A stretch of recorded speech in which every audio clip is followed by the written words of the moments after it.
जैसे हैं। ईश्वर के स्वरूप की बात करी, शिव तत्व की बात करी, थोड़ा-सा मैं चाहूँगी कि एक झलक तो आज आप हमारे दर्शकों को थोड़ा दीजिए कि कैसा स्वरूप है ईश्वर का? देखिए, जिस जगह पर वो शिव तत्व सक्रिय है इस ब्रह्मांड में, उसे सूक्ष्म वतन कहते हैं। वहां तक कोई नहीं जा सकता, कोई नहीं जा सकता। वहां तक केवल दो ही निगाहें आज तक गई हैं। निगाहों की बात कर रहा हूं मैं, जाने की बात नहीं कर रहा। वो केवल दो ही हैं जिनकी निगाहें वहां तक गई हैं। वो उसमें से एक है भगवान शंकर, महादेव, और भगवान विष्णु। भगवान विष्णु और महादेव, इन दो की निगाहें ही उस सूक्ष्म वतन तक गई हैं, और इसीलिए आप इन दोनों को आप देखते हैं समाधि की अवस्था में। भगवान विष्णु क्षीर सागर के अंदर समाधि की अवस्था में आप देखेंगे, यानी उनकी निगाहें उस सूक्ष्म वतन पर है। और महादेव को भी आप समाधि में देखेंगे, उनकी भी निगाहें उस सूक्ष्म वतन पर है। ब्रह्मा जी की भी नहीं है। ब्रह्मा जी को जब कहा गया तो वो तो अपनी निगाहों को चारों दिशाओं में घुमाने लगे, वो वहां तक नहीं पहुंच पाए। केवल दो ही हैं जिनके उस सूक्ष्म वतन तक निगाहें गई हैं। अब देखिए भविष्य में और किसकी वहां तक जाती है, ये तो भविष्य बताएगा।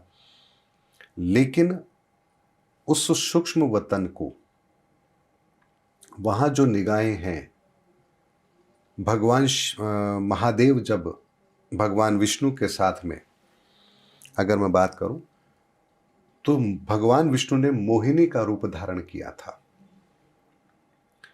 और भगवान शंकर ने अपनी ऊर्जा के साथ जब मोहिनी की ऊर्जा को समाहित किया, तो वहां से उनके एक रूप का निर्माण हुआ जिसे हम कहते हैं अर्धनारीश्वर। और वहीं से इस संसार के अंदर इस रचना का निर्माण हुआ।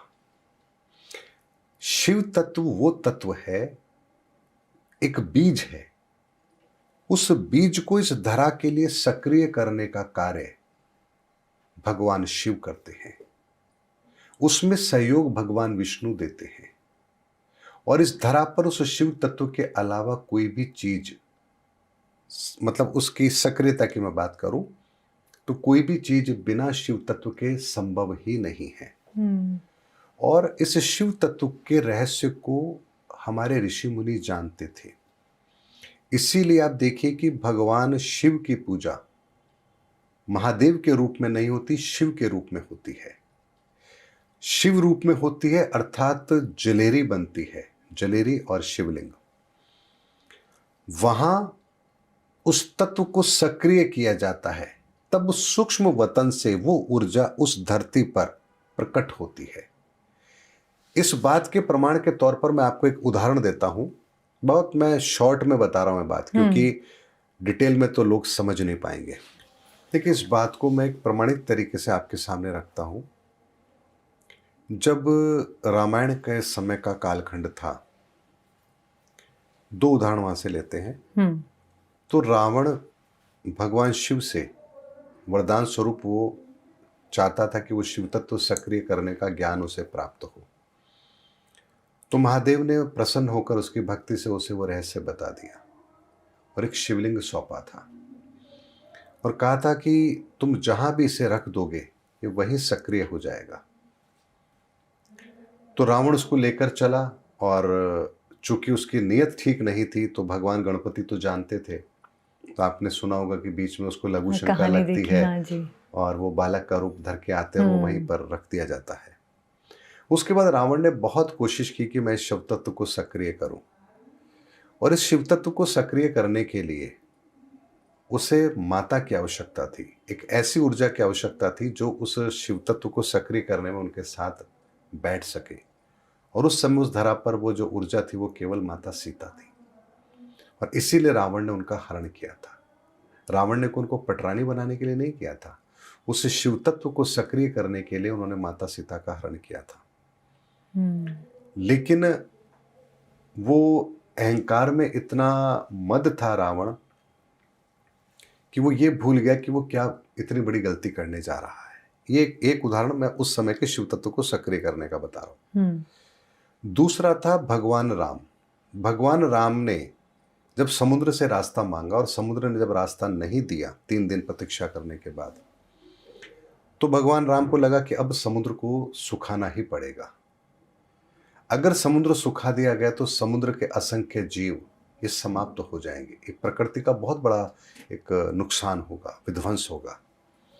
तो वहां उन्होंने रामेश्वरम के अंदर रेत का शिवलिंग बनाया और रेत का शिवलिंग बनाकर वहां उन्होंने उस शिव तत्व को सक्रिय किया और फिर उसे प्रवाहित कर दिया वापस जल के अंदर। तो अब जब शिव तत्व सक्रिय हो चुका है और जल में प्रवाहित हो चुका है, तो अगर समुद्र को सुखाने की नौबत भी आई तो ये प्रकृति के जितने भी तत्व हैं जो इस समय पर जीव इस समय पर निर्माण ले रहे हैं, इनका क्षय नहीं होगा, ये पुनः सक्रिय हो सकेंगे, पुनः जागृत हो सकेंगे, पुनः इनकी सृजना हो सकेगी। ये कार्य भगवान राम ने उस समय पर किया था। और इसीलिए शिव और शव 2 शब्द समझना बात को। जब वो शिव तत्व हमारे भीतर से निकल जाता है तो हम शव कहलाते हैं। और जब तक वो तत्व हमारे भीतर है हम जीवित हैं, और वो निकल गया हम शव हो गए। ये शिव तत्व इस ब्रह्मांड के प्रत्येक कण में समाया हुआ है, प्रत्येक रचना इसे ही समर्पित है। इसीलिए अगर देवता है तो भी शिव को समर्पित है, अगर वो गण बने तो भी शिव को समर्पित है, अगर हम मनुष्य बने तो हमारी राख वो भी शिव को समर्पित है, और अगर हम निम्न कर्म करके प्रेत बने, भूत प्रेत भी बन गए, प्रेत योनि में भी चले गए, तो प्रेत भी शिव को समर्पित है, क्योंकि शिव तत्व के बिना किसी की भी रचना संभव है ही नहीं। और इस विज्ञान को वैदिक समय पर प्रत्येक व्यक्ति जानता था, और इसीलिए शिवलिंग होते थे, शिवलिंग की पूजा होती थी, एकांत में होती थी, और जितने लोग बैठते थे उतने ही शिवलिंग हुआ करते थे। तो आप लाखा मंडल जैसी एक जगह होगी जहां आप देखो बहुत सारे शिवलिंग हैं एक ही जगह पर। तो वो विज्ञान है जिस विज्ञान के बारे में आज का मानव नहीं जानता है। मैं दावे से कह रहा हूं ये बात, मुझे नहीं लगता कि इस समय पर कोई बहुत बड़े शंकराचार्य भी इस रहस्य को जानते होंगे कि शिव तत्व आखिर होता क्या है, इसे सक्रिय कैसे किया जाता है, विधान क्या है, नहीं जानते होंगे। इसीलिए इस धरा पर नव सृजन का जब इस समय चलेगा, धर्मयुग की स्थापना होगी, तब ये शिव तत्व भी सक्रिय होगा, ये प्रक्रिया भी इस धरती पर दोहराई जाएगी। मैंने कहा ना, बहुत से ऐसे रहस्य हैं जिन्हें अभी प्रकट होना बाकी है। तो अभी तो देखते जाइए क्या क्या होने तो वाला है। आपको कहाँ तक अनुमति है कि आप कितना हमें बता सकते हैं कि जैसे हमने कल की अवतार से ही चर्चा अपनी शुरू करी थी, इस शिव तत्व के संदर्भ में मैं आपको बताऊं तो आने वाले समय के अंदर जब कल्कि का प्राकट्य होगा उसके बाद में इस धरा पर इस शिव तत्व की स्थापना का कार्य भी होगा। 144 लोगों का चयन होगा 800 करोड़ लोगों में से, वो इस शिव तत्व को सक्रिय करने में अपनी भूमिका निभाएंगे, और यहीं से 144 नए गोत्र की स्थापना होगी जो इस धरा पर आने वाले समय के अंदर, धर्मयुग के अंदर सनातन के वो गोत्र होंगे, लेकिन नव निर्माण होगा इस सृष्टि का, वो कार्य भी होना बाकी है। ये कार्य अब्राहिम के समय पर भी भगवान श्री कृष्ण ने जब वो इस धरा से अपनी लीला करके जा रहे थे, तब इस शिव तत्व के रहस्य को उन्होंने 2 जगहों पर प्रकट किया था। एक तो स्वयं ने राधा की ऊर्जा के साथ में मिलकर के शिव तत्व को सक्रिय किया था, और शंकराचार्य मठ एक पद का सृजन किया था और कहा था कि अब तुम्हें इस हिंदुस्तान वाले हिस्से के आर्यवर्त की जब मैं बात करूं तो यहां पर तुम्हें शिव तत्व को दुनिया के सामने रखना है, और मिडिल ईस्ट के अंदर भी इस रहस्य को भेजना था। तो एक मदनपुर गांव, मदनपुर राज्य के राजा मदन दास जी को इस शिव तत्व के बारे में उस रहस्य से अवगत कराया गया, और उन्हें कहा गया कि तुम जाइए, आप वहां जाकर के मिडिल ईस्ट के अंदर इस रहस्य को वहां प्रकट कीजिए, क्योंकि आने वाले समय के अंदर कलयुग के बाद में जब सनातन की बात होगी, सनातन की स्थापना का समय होगा, तो ये रहस्य इस समय प्रकट होना आवश्यक है। सोचिए 5000 साल पहले उस आज के समय की घटना का प्रबंध प्रकृति ने 5000 साल पहले किया है।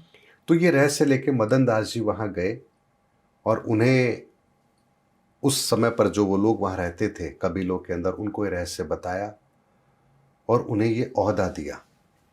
तो ओहदा दिया एक तरह से, यहाँ शंकराचार्य और वहाँ उन्हें ओहदा दिया गया। तो ओहदा दिया इसलिए वो यहूदी बने और वहाँ पर भी 12 लोग इस प्रक्रिया में सम्मिलित हुए बाद के अंदर।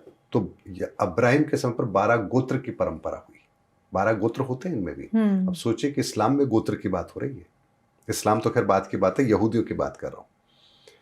तो ये शिव तत्व का रहस्य उन्हें वहां से पता लगा था और मोहम्मद साहब को भी इल्म नाजिर हुआ था। पूरा का पूरा रहस्य जब उन्हें पता लगा था तो कुछ लोगों ने माना, कुछ लोगों ने नहीं माना। ये पूरा बहुत एक लंबा घटनाक्रम है। इसलिए वहाँ वो चर्चा होती है कि मक्का मदीना के अंदर शिवलिंग है, क्या है अंदर। तो वो तो देखिए, वो तो अनजान है सच से, क्योंकि जो सच है, जो कुरान में लिखा गया, वो तो उन्होंने प्रकट नहीं किया, वो तो सिर्फ छुपा दिया गया। और जो मतलब की बात थी उनके फायदे की, तो ये सत्य सामने आएगा। ये सत्य तो आना है, निश्चित तौर पर आना है। वरना आप उनसे पूछे आप खतना क्यों करते हैं, आप बुर्का क्यों पहनाते हैं। बुर किसे कहते हैं? बुर योनि को कहते हैं। आप बुर्का पहनाते हैं, योनि को ढक के रखते हैं, अपना खतना करवाते हैं, आपको पता ही नहीं कि आप क्या नकल कर रहे हो। आप सरासर गलत नकल कर रहे हो, आपको पता ही नहीं है। तो ये जब इमाम मेहंदी आएंगे उनके अपने, तब उनको जब बताएंगे, तब वो अपने पुराने इतिहास को खंगालेंगे, इब्राहिम तक जाएंगे, कुरान की उन हदीसों को दोबारा पढ़ेंगे कि कैसे अल्लाह ताला ने 7 मिट्टी ली, 7 तरह का पानी लिया, 7 तरह की आग ली, 7 तरह की हवा ली, इंसान बनाया। 7 ही क्यों लिया? 8वां क्यों नहीं लिया? 7 ही क्यों थे? कैसे 7वें आसमान से कुरान नाजिर होती है, कैसे चीज़ें काम करती हैं। अभी तो बहुत सारी चीज़ों को उनको डिकोड करना है। तो इसीलिए अभी तो बहुत सारे रहस्य हैं। लेकिन हाँ, आने वाले समय के अंदर इस शिवलिंग का रहस्य भी दुनिया के सामने रखा जाएगा, बहुत पवित्रता के साथ रखा जाएगा। और ये इतना पवित्र और इतना महान ज्ञान है जिसके संदर्भ में मैं क्या कहूँ कि सृष्टि का बीज है ये। और ये ऐसा सत्य है जिस सत्य को जानने के पश्चात और कोई सत्य जानना शेष ही नहीं रहता है। जो है वो शिव है, शिव के अतिरिक्त कुछ भी नहीं है। और जो कुछ है शिव से है और शिव में ही समाहित है, ये भी अकाट्य सत्य है। तो इस पर चर्चा होगी, योग्य पात्रों का चयन होगा, वो प्रक्रियाएं भी होंगी।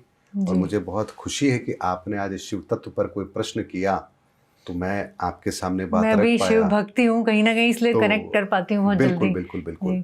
वरना लोगों के अंदर पास तो प्रश्न बड़े अलग तरीके के होते हैं। 2026 का साल कैसा होगा, कौन सी राशि कैसी होगी। ठीक है, एक एस्ट्रोलॉजर हूं तो मुझे जवाब देना भी होता है, जो सच है वो बताना भी होता है, लोगों की भलाई हो उसमें बात करनी भी होती है। लेकिन समय तो अब केवल सनातन की चर्चा का है, शिव तत्व की चर्चा का है, सत्य की चर्चा का है, इस धरा पर सत्य की स्थापना का है। और ये कार्य तो होकर रहेगा, होकर रहेगा और होकर रहेगा।